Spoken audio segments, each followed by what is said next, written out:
விரைந்து பட்டாக்கள் வழங்குவதற்காக இப்போது புதிதாக ஒரு மாற்றத்தை நாம் உருவாக்கி வருகிறோம்.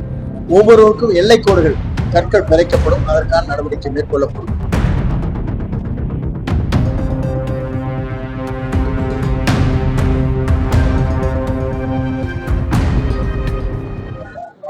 சார், அத்திக்கடவு அவிநாசி திட்டத்தினுடைய 2ஆம் கட்ட அளவு அது இந்த பட்ஜெட்ல அறிவிக்கப்பட்டது.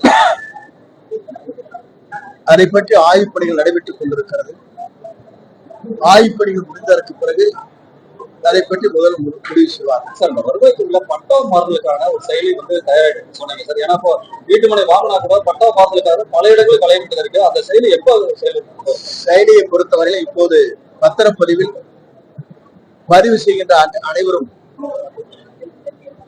வில்லங்கம் இல்லாமல், பாக பிரிவினை இல்லாமல் முழுமையாக பத்திரப்பதிவு செய்கிற போது அவருடைய குடும்பத்தாருக்கு சேர்ந்து நேரடியாகவே இதன் மூலமாக பயன்பெறுகின்ற ஒரு ஆணையை நேற்றைய முன்தினம் முதலமைச்சருடைய ஒப்புதலோடு நிறைவேற்றப்பட்டிருக்கிறது. அதற்கான கடிதங்கள் அனைத்து தொலைக்காட்சிகளுக்கும் பத்திரிகை நண்பர்களுக்கும் வழங்கப்பட்டிருக்கிறது. அப்படி வருகிற போது விரைவாக யாரிடத்திலும் அவர் அணுகாமல் பத்திரப்பதிவு செய்தவுடன் வட்டத்தின் துணை ஆட்சியரோ மற்றவரை அணுக தேவையில்லை. நேரடியாகவே அவர்களுக்கு கிடைக்கின்ற ஒரு புதிய திட்டத்தை, மாற்றத்தை அதிலே உருவாக்கப்பட்டிருக்கிறது. அதனால் ஏறத்தாழ 40% மக்கள் அதிலே பத்திரப்பதிவு செய்கின்றவர்களுக்கு அதன் மூலமாக முழுமையான கஷ்டம் இல்லாமல், மன உளைச்சல் இல்லாமல் அந்த பணிகளை நிறைவேற்ற முடியும். தாவேகனுடைய தேர்தல் அறிக்கையில் சார் 40 ஆண்டு காலமா புறம்போக்குல குடியிருக்கிறவங்களுக்கு பட்டா வழங்கப்படுகிறது தேர்தல் அறிக்கையில் வெளியிட்டிருந்தாங்க சார். அதுல பின்னணிக்கோட இருக்கிறவங்களுக்கு உடனடியா பட்டா வழங்க நடவடிக்கை எடுக்கப்படும் சொல்லி தேர்தல் அறிக்கையில் வெளியிட்டிருந்தாங்க.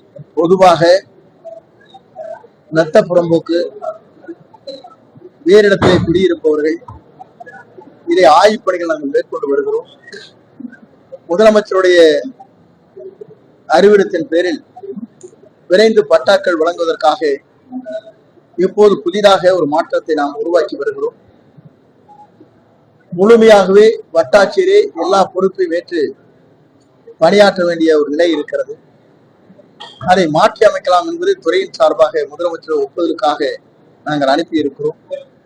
அங்கு இருக்கிற ட்ரிபிள்எஸ் என்று சொல்லப்படுகிற சமுதாயத்தின் அடிப்படையில் ஓல்டேஜ் பென்ஷன், ரேஷன் கார்டு, அதே போல கம்யூனிட்டி, அதே போல அங்கே இருக்கின்றவர்கள் விதவை பெண்கள் வழங்குகிறது அனைத்தும் செய்து கொண்டிருக்கிற நிலை இப்போது கம்ப்யூட்டர் மூலமாக ஆன்லைனில் ஏற்றப்பட்டிருக்கிற காரணத்தின் அடிப்படையில் அந்த வட்டாட்சியரை இதற்கெல்லாம் பயன்படுத்திக் கொள்ளலாம் என்ற முடிவுகள் மேற்கொள்ளப்பட்டிருக்கிறது. அதே நேரத்தில் பட்டாக்கள் வழங்கிய நேரத்தில் பவுண்டரி இல்லை, அளவிற்கு இடம் சரியான முறையில் கல் நட்டப்படவில்லை. நேற்றைய முன்தினம் அந்த ஆய்வுக் கூட்டம் நடைபெறுகிற போது அதற்கான நிலைகளை உடனடியாக நடவடிக்கை மேற்கொள்ள வேண்டும் என்று முதல்வர் பணித்திருக்கிறார். அதன் அடிப்படையில் ஒவ்வொருவருக்கும் எல்லை கோடுகள் கற்கள் பிழைக்கப்படும், அதற்கான நடவடிக்கை மேற்கொள்ளப்படும். அதற்கு பிறகு அனைவருக்குமே இந்த பட்டா மாறுதல் செய்து வழங்குவதற்கு நடவடிக்கை மேற்கொள்ள இருக்கிறது. சார், ஈரோடு மாவட்டத்துல கைவிடப்பட்ட கல்குவாரிகள் 20க்கும் மேற்பட்ட கல்குவாரிகள் ஒரு 100 மீட்டருக்கு மேல தூரம் கல்குவாரிகள் கைவிடப்பட்டு சும்மா கிடக்குது. இதை சுற்றி வேலி அமைக்கும் சொல்லிட்டு பொதுமக்கள் நீண்ட நாளா ஒரு கோரிக்கை வச்சுட்டு இருக்காங்க. அந்த பக்கம் ஆடு மாடு போக முடியல, இருக்கிற ஒரு ஜனங்க போனா உள்ள வந்துடுறாங்க. இதுக்கு பேரிடர் மேலாண்மை துறை அந்த வேலி அமைக்கணும்னு சொல்லி கேட்கிறாங்க. பென்சிங் போடுவது என்பது ஒரு புதிய திட்டம். கல்கோரி பயன்படுத்தப்பட்டவர்கள் எப்படி அதை வைத்திருக்கிறார் என்பதை ஆய்வு செய்ய வேண்டும்.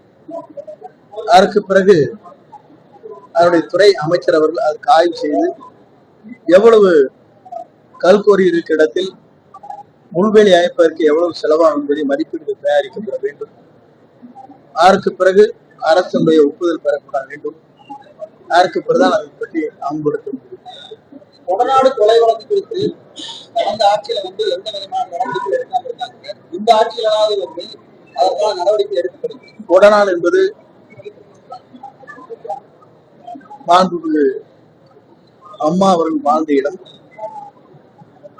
அதில் ஏற்பட்டிருக்கிற நிலைகளை திராவிட முன்னேற்ற கழகம் பொறுப்பேற்ற உடனேயே எந்த பொறுப்பில் உயர் பொறுப்பில் யார் இருந்தாலும் இதிலே யார் அதிலே தவறு செய்திருந்தார் என்றால் உடனடியாக நடவடிக்கை மேற்கொள்ளப்படும் என்று அன்றைய முதலமைச்சர் சட்டமன்றத்திலே முழங்கினார். அதற்கு பிறகு அது 5 ஆண்டு காலம் உருண்டோடியதற்கு பிறகு இப்போது அந்த கேள்வி கேட்கிறேன். அதை பற்றி முதல்வர் முடிவு செய்வார். தாவேக ஆட்சி 2 மாதங்களுக்கு கூட தாங்காத நேற்று அனிதா சொல்லியிருக்காரு சார். அது இல்லாம அவர் அந்த எம்எல்ஏ பதவியை ராஜினாமா பண்ணிட்டு தாவேகால இணைன்னு சொல்லி வற்புறுத்துறதாகவும் சொல்லி நேற்று ஒரு புகார் தெரிவித்தார். இந்த இயக்கத்திற்கு அனிதா ராதாகிருஷ்ணனை போன்றவர்கள் வருகிறதுதான் அந்த இயக்கத்தை ஆட்சியை காப்பாற்ற வேண்டிய சூழ்நிலைகள் இன்றைக்கு இல்லை. அவர் அவதூறாக பேசினார் என்பதற்காக உயர்நீதிமன்றத்தில் அவர் முன்ஜாமீன் கேட்டிருந்தார். அது வழங்கப்படவில்லை. அதற்கு பிறகு அவரை அழைத்து சென்று வழக்கில் பதிவு செய்ததற்கு பிறகு எதை வேண்டுமானாலும் ஒரு கருத்துக்கள் சொல்கிறார். இந்த கருத்திற்கெல்லாம் நம்மால் பதில் சொல்ல இயலாது. ஏன்னு சொன்னால் அனிதா ராதாகிருஷ்ணன் போன்றவர்கள் முதல் முறையை தன்னுடைய பயணத்தை மேற்கொண்டது அனைத்து இந்திய அண்ணா திராவிட முன்னேற்ற கழக கட்சியில் தான். அதிலே சட்டமன்ற உறுப்பினர், அமைச்சராக கூட ஆனார். ஆனால் அதற்கு பிறகு ஒரு சூழ்நிலை சந்தர்ப்பத்தில் இந்த இயக்கத்தில் இருந்து திராவிட முன்னேற்ற கழகத்தில் இணைந்து திராவிட முன்னேற்ற கழகத்தில் அங்கேயும் அமைச்சரானார். அவருடைய நிலைகளை பார்க்கின்ற போது சூழ்நிலைகள் எப்படி இருக்கிறதோ அதற்காக ஏற்ப மனநிலைகள் மாறிக்கொண்டிருக்கிற நிலைதான் இருக்கிறது. வருகின்ற இடைத்தேர்தல் மற்றும் உள்ளாட்சி தேர்தல்களுக்கு இப்ப தாவேகாவுக்கு ஆதரவு கொடுக்கிற கட்சிகள் இணைந்து தாவேகா கூட்டணியா போட்டிருக்கிறது. நேற்றைய முன்தினம் நம்முடைய தோழமை கட்சியோடு பேச்சுவார்த்தை நடக்கின்ற போது மனமிட்டு மனம் திறந்து எல்லோரும் பேசினார்கள். அந்த கருத்துக்களை இப்போது நாம் வெளியிட இயலாது. அது காலப்போக்கில் அன்றைய சூழ்நிலையில் முதலமைச்சர் தலைமையிலே அந்த குழு கூடியதற்கு பிறகு முடிவுகள் மேற்கொள்ள